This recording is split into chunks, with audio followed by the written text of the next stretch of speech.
Вижте как ще се отрази на последните 4 зодии съвпада на Лилит с Марс през следващата седмица.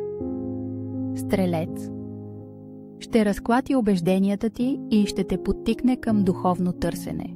Ще изпиташ желание да разчупиш ограниченията и да изследваш нови хоризонти. Козирог. Ще постави под въпрос амбициите и авторитета ти. Ще те насърчи да се изправиш срещу вътрешните си страхове от провал. Водолей.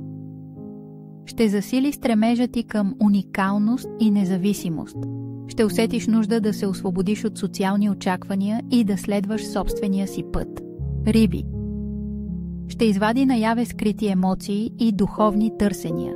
Ще те подтикне да се свържеш с интуицията си и да се освободиш от илюзиите. Признателна съм за вниманието ти.